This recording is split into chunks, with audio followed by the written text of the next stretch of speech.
नमस्कार दोस्तों। महत्वपूर्ण मुकदमों में ऐसे मामले जो किसी समय बड़े राष्ट्रीय विमर्श का हिस्सा रहे और जिन्होंने भारतीय समाज के मानस को झकझोरा, ऐसे कई मामलों में अभियुक्तों के, अपराधियों के, आरोपियों के बरी हो जाने का सिलसिला जारी है। पिछले करीब हफ्ते भर में मुंबई ट्रेन ब्लास्ट के जो आरोपी थे उनको मुंबई हाई कोर्ट ने दोष सिद्ध ना होना बताते हुए बरी किया। यद्यपि उस मामले में ऑनरेबल सुप्रीम कोर्ट ने इंटरिम ऑर्डर पास करके एक्विटल को स्टे किया है। उसी बीच में जो आपको याद होगा, गोधरा का जो कांड था अहमदाबाद के पास गुजरात में, उसके एक मामले से संबंधित कुछ अभियुक्तों को बरी किया गया।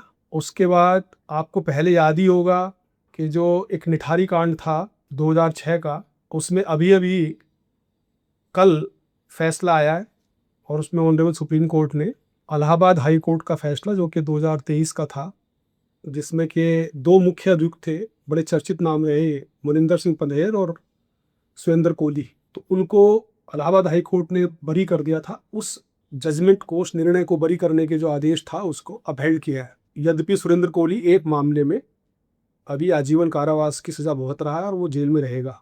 अभी अभी सूचना एक चल रही है, एक न्यूज़ चल रही है, अभी अभी आज ही ऑनरेबल सुप्रीम कोर्ट ने मालेगांव ब्लास्ट केस में भी आरोपियों को बरी किया है।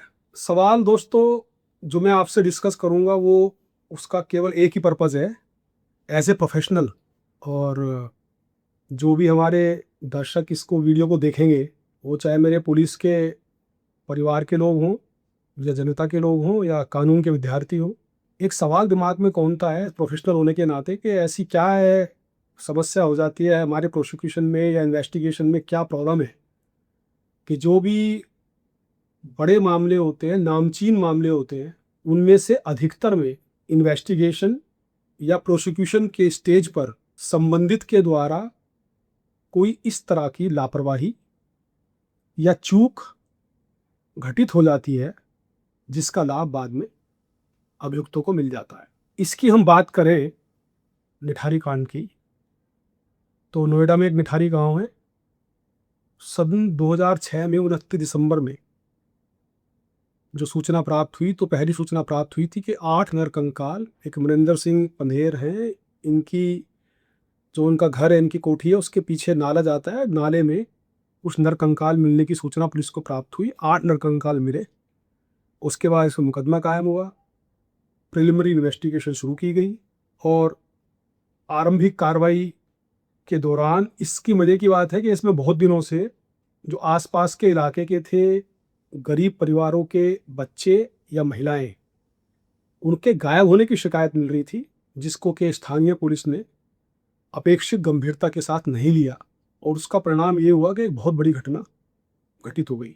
इसके संबंध में सुरेंद्र कोहली को एक दो बार बुलाया भी गया था और पहले भी इसके ऊपर शक जाहिर किया गया था जो शिकायत करता थे, लेकिन कोई गंभीर कार्रवाई न होने के कारण एक ऐसी स्थिति आई जबकि एक बड़े कांड का रहस्योद्घाटन हुआ। इनको गिरफ्तार किया गया, दोनों को, पंधेर को और कोहली को, 29 दिसंबर को, और उसके कुछ दिन बाद ये विवेचना सीबीआई को ट्रांसफ़र हो गई।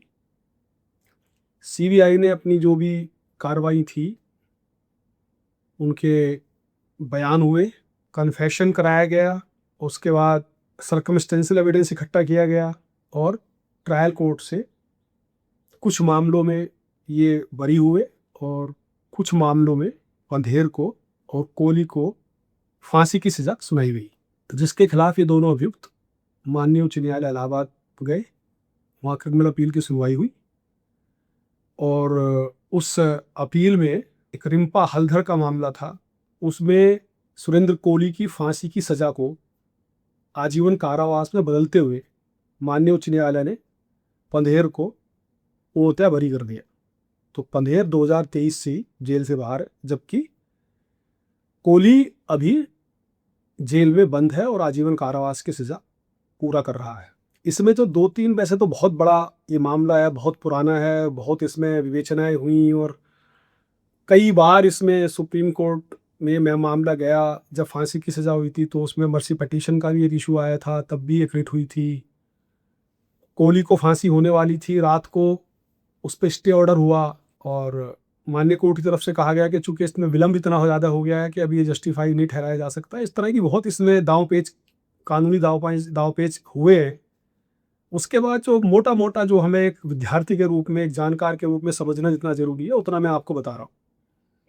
14 अपीलें इसमें लगी थी कुल मिला के सुप्रीम कोर्ट के पास। और इसमें सबसे इम्पोर्टेंट जो मामला था वो 3 इशू थे, अगर हम जानने के दृष्टिकोण से इसको समझना चाहें। एक तो ये था जो पुरानी वाली सीआरपीसी थी उसका सेक्शन 164, जो उसमें कन्फेशन कराया गया। सीबीआई ने इनका कन्फेशन कराया, इन्वेस्टिगेशन एजेंसी ने कन्फेशन कराया। वो कन्फेशन 164 में, जैसे जो जानकारों ने मालूम है, उसमें दर्ज होता था। उस कन्फेशन को चैलेंज किया गया एक्यूज की तरफ से। उसके बाद सेक्शन 27 इंडियन एविडेंस एक्ट का, जिसमें निशानदेही पे किसी भी वस्तु या कोई हथियार, आला कत्ल आदि की बरामदगी की जाती है अभियुक्त की निशानदेही पे, उस बरामदगी को चैलेंज किया गया। और एक सर्कमस्टेंशियल एविडेंस की बात की गई। इनफैक्ट ये तीनों ही आधार थे प्रोसिक्यूशन की स्टोरी के। एक उनका कन्फेशन, एक बरामदगी धारा 27 जिसको बोलते हैं सेक्शन 27 इंडियन एविडेंस एक्ट पुराने वाला, उसकी बरामदगी थी। और एक सर्कमस्टेंशियल एविडेंस था जिसमें कुछ एक मृतक की कोई पायल मिलने की बात आई थी, इस तरह की चीजें थी। अब इसमें एक विशेष बात मैं आपको यहीं पे बता दूं कि माननीय उच्चतम न्यायालय में जब ये जाता है एसएलपी के माध्यम से मामला, तो वहां पे बहुत लिमिटेड दायरा हो जाता है। अधिकांश कानूनी लड़ाई लगभग हाई कोर्ट के स्टेज पे लॉ एंड फैक्ट्स के मामले में करीब करीब कंक्लूड हो जाती है। तो उच्चतम न्यायालय के जो इश्यूज हैं वो होते हैं, जैसे कि एडमिसिबिलिटी कितनी है कोई बरामदगी, उसके लीगल एस्पेक्ट को देखा जाता है। तो जो उन्होंने चैलेंज किया उसमें वो लोग ये सिद्ध करने में सफल रहे, जो डिफेंस था, कि जो बरामदगी हुई थी उसमें निर्धारित प्रक्रिया का पालन नहीं किया गया। जो दफा 27 इंडियन एविडेंस एक्ट की निर्धारित प्रक्रिया है उसका पालन नहीं किया गया, निशानदेही वगैरह के बारे में और एफआईआर लिखे जाने के बारे में। उसके बाद जो एक्यूज पकड़े गए उनकी मेडिकल जांच भी नहीं कराई गई, जबकि ये नियम है। और कि एक्यूज जो पकड़ा जाता है उसकी गिरफ्तारी के बाद मेडिकल जांच होनी चाहिए, उसके बाद ही रिमांड आदि के लिए उसको प्रस्तुत किया जाता है कोर्ट के सामने। और डी के बासु के बाद तो ये इसको काफ़ी एम्फेसाइज लगातार किया जा रहा।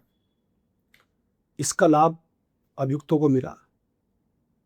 और जो सर्कमस्टेंशियल एविडेंस थे, तो कोर्ट ने ये पाया कि जो एक बहुत पुराना प्रिंसिपल है कानून का, कि जितने भी सर्कमस्टेंशियल एविडेंस होते हैं, कन्फेशन इन इटसेल्फ कोई बहुत स्ट्रॉन्ग एविडेंस नहीं समझा जाता कानून के तहत। जो हमारा लीगल जूरिस्प्रूडेंस है उसमें कन्फेशन को एक वीक एविडेंस की संज्ञा दी गई। यद्यपि अकेले कन्फेशन पर भी कन्विक्शंस बेस की जा सकती है, अकेले सर्कमस्टेंशियल एविडेंस पर भी कन्विक्शन बेस की जा सकती है।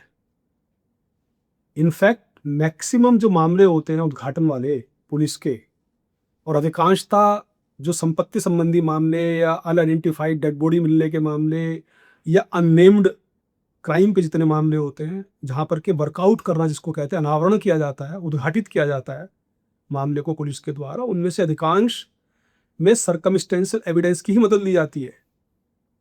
चूंकि जहां पर नामजद है वहां तो फिर जो कंप्लेनेंट है वो सारे अपने एविडेंस देता है, उपलब्ध कराता है, पुलिस के लिए आसानी हो जाती है। पुलिस के लिए चैलेंज ही वो वाला मामला होता है जहां अननोन होता है, अज्ञात होता है, और जहां पर उसको मामले का उद्घाटन और अनावरण अपने द्वारा जुटाए गए साक्ष्यों के आधार पर करना होता है, जिसको हम सर्कमस्टेंशियल एविडेंस कहते हैं। और जो अलग अलग रूप में होते हैं, उनमें बरामदगी भी हो सकती है, कन्फेशन भी हो सकता है, गवाहों के बयान भी हो सकते हैं, विटनेसेस के बयान, डॉक्यूमेंट्री एविडेंस, कई सारे स्थायी तरह की चीज़ें होती हैं। लेकिन इसका एक गोल्डन प्रिंसिपल है जो कि बहुत पुराने टाइम से है, बहुत पुराने टाइम से, आज़ादी से ही पहले जब प्रीवी काउंसिल डिसाइड किया करती थी तब, और उसके बाद लगातार एपेक्स कोर्ट के द्वारा भी अपील किया जाता रहा है कि जो इस तरह के जो एविडेंस होते हैं ये they have to be corroboration in all material particulars. इसका कोरोबोरेशन आवश्यक है। इंडिपेंडेंटली केवल इसके ऊपर विश्वास करके फैसला कोर्ट्स नहीं देते।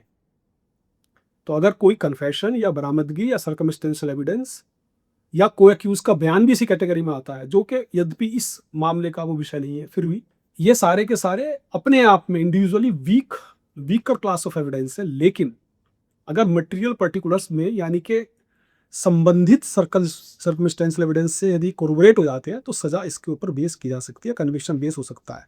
अगर ऐसा नहीं होता है तो फिर बेनिफिट ऑफ डाउट, जो कि बेसिक कार्डिनल प्रिंसिपल है ऑफ क्रिमिनल लॉ, वो फिर बेनिफिट ऑफ डाउट एक्यूज को मिल जाता है अगर उसको प्रूव करने में प्रोसिक्यूशन कामयाब नहीं होता है तो। अब सुप्रीम कोर्ट ने एक और ऑब्जर्वेशन इसमें किया है कि ट्रायल के दौरान जब ट्रायल इतना लंबा चला था तो तमाम ऑब्जर्वेशंस आए होंगे और ये पता लग रहा होगा प्रोसिक्यूशन को कि अगर कोई विवेचना में कमी थी तो उसकी री इन्वेस्टिगेशन करा लेनी चाहिए थी। उन अमुक जो फैक्ट्स थे जहाँ पर की कमजोरी लग रही थी वो भी नहीं कराया गया।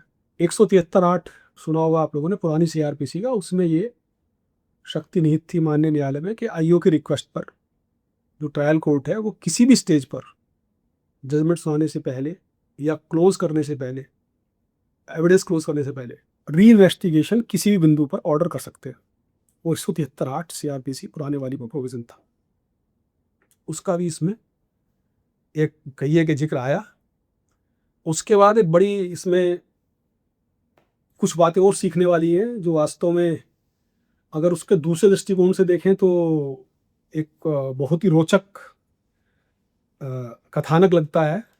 इसमें जो पंधेर था वो तो जैसे मालूम भी होगा आपको मालिक था और जो कोली था वो उसका घरेलू सहायक था। तो कोली पंधेर के पास तो काफ़ी सारे डिफेंस के लॉयर्स थे, वो सब था, वो संपन्न था, तो वो अपनी बचाव कर पाया। लेकिन कोली ने जेल में रहते हुए खुद पढ़ाई की और जो जेल के जो लोग बताते हैं वो ये कहते हैं कि वो करीब करीब 10-12 घंटा पढ़ता था। ये इलिटरेट था जब जेल गया था और उसके बाद जेल में रहते रहते इसने अपने आप को इतना कैपेबल बना लिया कि इसने करीब करीब 1000 आरटीआई डाली विभिन्न विभागों में, जिनमें प्राधिकरण, प्रोसिक्यूशन, गवर्नमेंट, ये सब तमाम मिला के जेल विभाग, और जेल विभाग से ये मदद लेता था। वो तो ऑब्वियस सी बात है कि अगर जेल विभाग में कोई कैदी कहता है कि उसकी डाक भिजवानी तो भिजवानी होती है।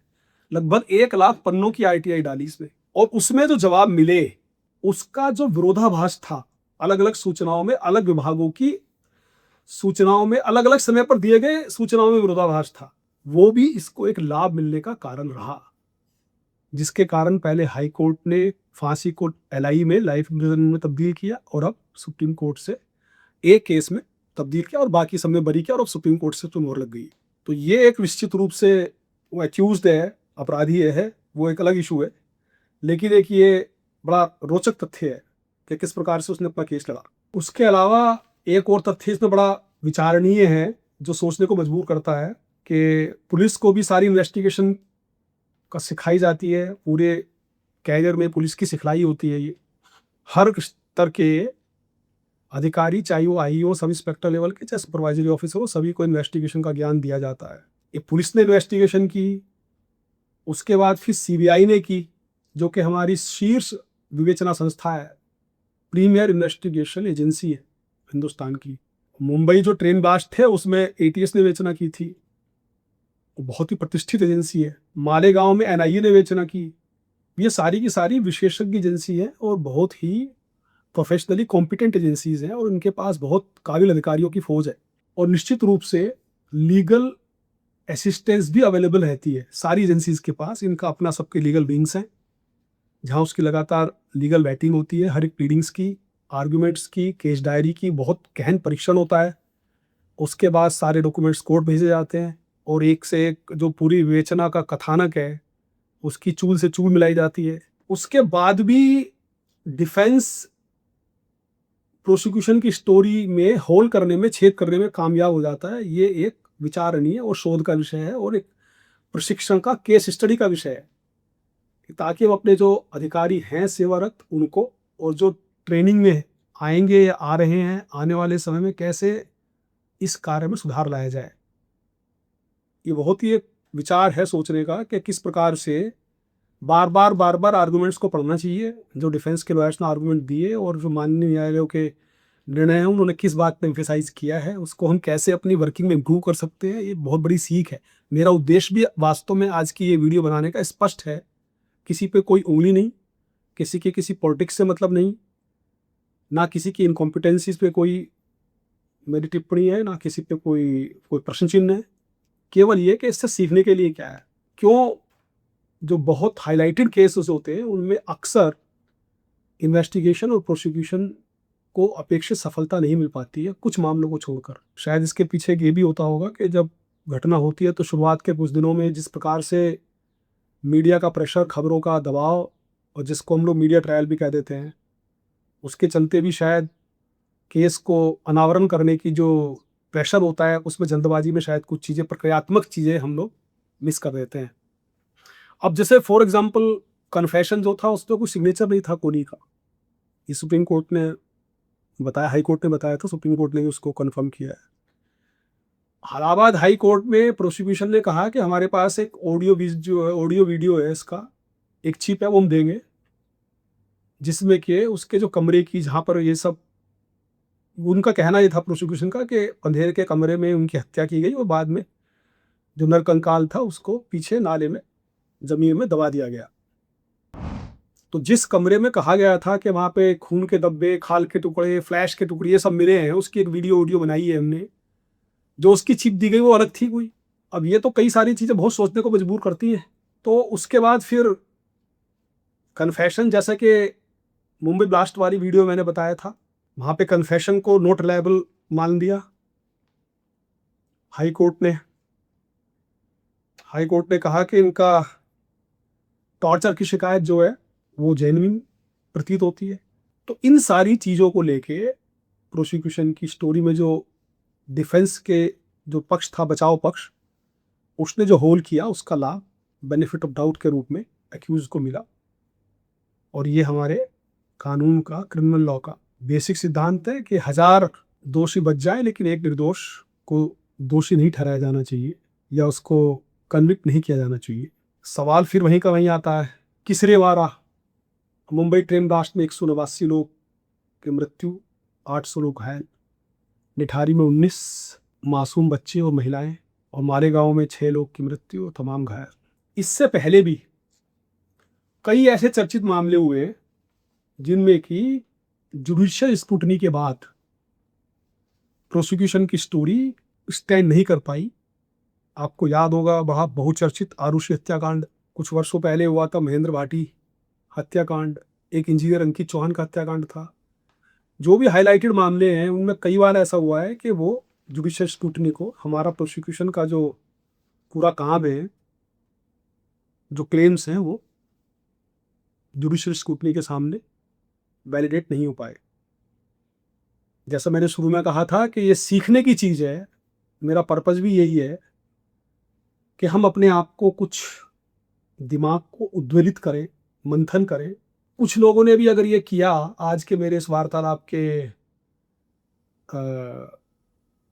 क्रम में, तो मैं समझता हूँ कि मेरा जो लक्ष्य है आपसे संवाद शुरू करने का, law and practice with Sunil ji के रूप में जो चैनल मैंने शुरू किया है, इसके माध्यम से जो मैं संवाद करता हूँ वो बड़े उतने होते हैं जितने का एक बेसिक आइडिया चीज़ों का लग जाए। बहुत गूढ़ चीज़ें मैं नहीं बताता हूँ क्योंकि वो बहुत लंबी हो जाती है फिर, और वो मेरा उद्देश्य भी नहीं है।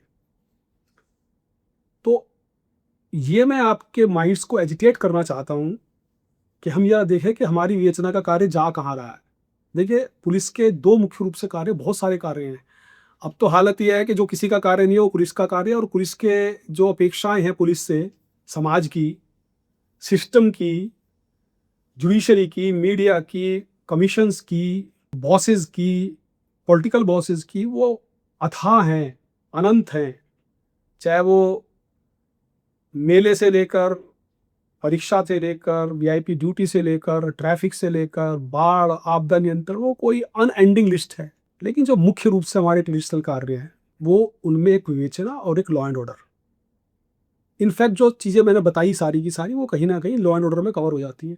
ये सही है कि विगत कुछ दशकों में, 30-40 साल जब हम लोगों ने नौकरी ज्वाइन की थी, उससे पहले से ही शुरू हो गया था ये सिलसिला कि लगातार पुलिस की कानून व्यवस्था को संभालने संबंधी कार्यों में जो उसकी व्यस्तता है वो बढ़ती जा रही है। अभी स्थिति ये होती है कि लगभग साल भर का अगर हम हिसाब लगाएं तो 7-8-9 महीना पुलिस मेले, परीक्षाएं, वीआईपी विजिट, सिक्योरिटी अरेंजमेंट्स, यात्राएं, रैलियां इसी काम में निकल जाते हैं। तो सबसे बड़ा सफरर कौन है? विवेचना। जबकि देखा जाए तो पुलिस का लॉ एंड ऑर्डर तो मॉडर्न फिनोमिना है। हो सकता है 50, 60, 70, 100 साल से रहा हो। अंग्रेजों के टाइम में एजिटेशंस होते होंगे अलग तरह के, तब से शुरू हुआ, और अब लगातार अब तो बहुत तरह के एजिटेशंस हो गए हैं। लेकिन जो मुख्य कार्य है, जो पुरातन समय से है, वो विवेचना का ही कार्य है, अपराधों का उद्घाटन करना। वो एकदम करीब करीब बैक सीट ले रहा है। ये एक विचारणीय बिंदु है, सोचने का एक विषय है ये।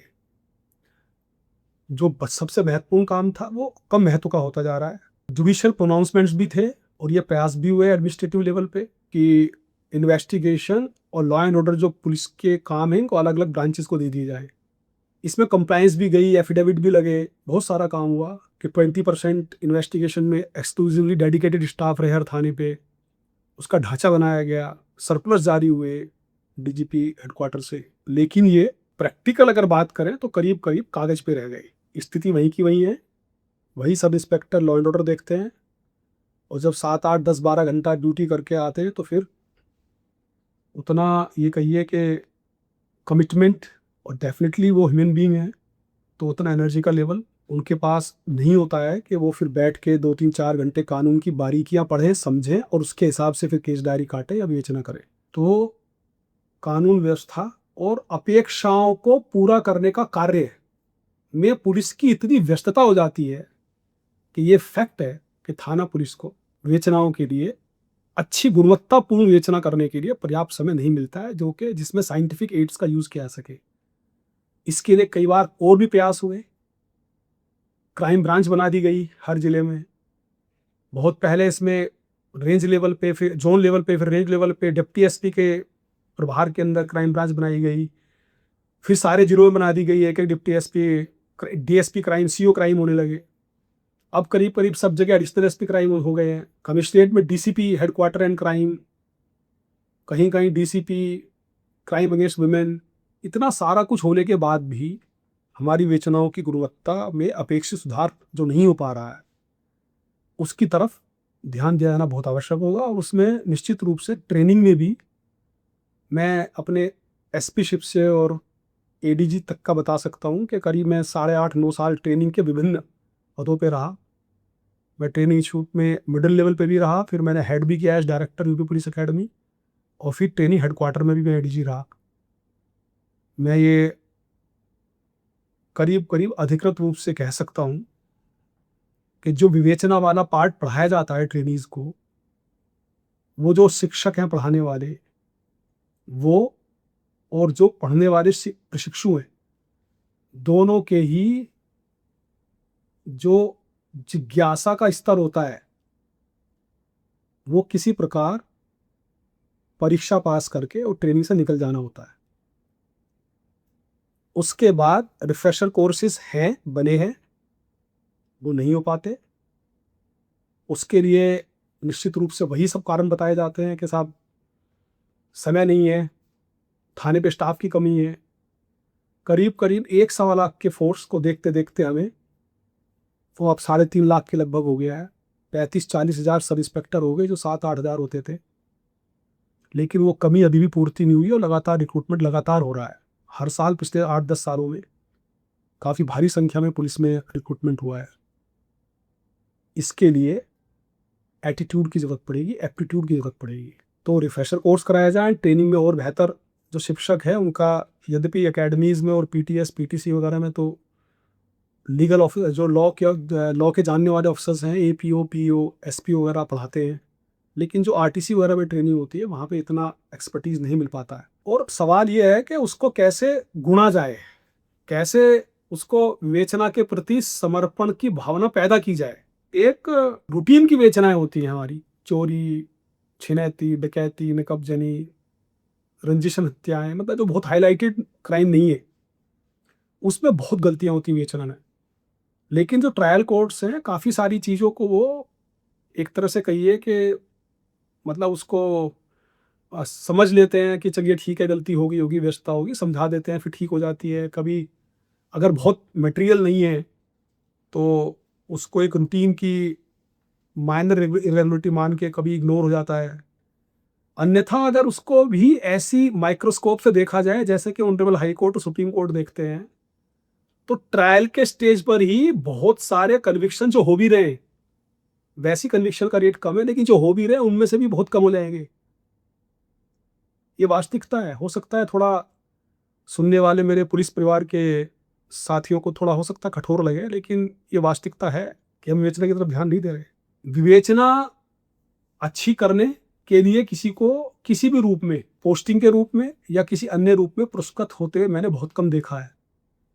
खराब करने के लिए दंडित होते बहुत कम देखा है, जब तक कि कोर्ट का ऑर्डर ना हो। लॉ एंड ऑर्डर खराब हो गया तो तत्काल दंडित हो जाते हैं, या लॉ एंड ऑर्डर किसी ने अच्छा किया तो उसका नाम ज़्यादा हो जाता है और फिर वो आने वाले कैरियर में अपने महत्वपूर्ण पदों पर तैनाती मिलती रहती है। विवेचना में अच्छी विवेचना करने के लिए एक वार्षिक पुरस्कार की व्यवस्था है एमएचए के लेवल पे भारत सरकार के, जहाँ बेस्ट विवेचना को पुरस्कृत किया जाता है। यूपी में सौभाग्य से इस समय एक ऑपरेशन कन्विक्शन चल रहा है जिसके तहत अच्छा काम हुआ है, लेकिन वो एक पीनट वाली स्थिति है।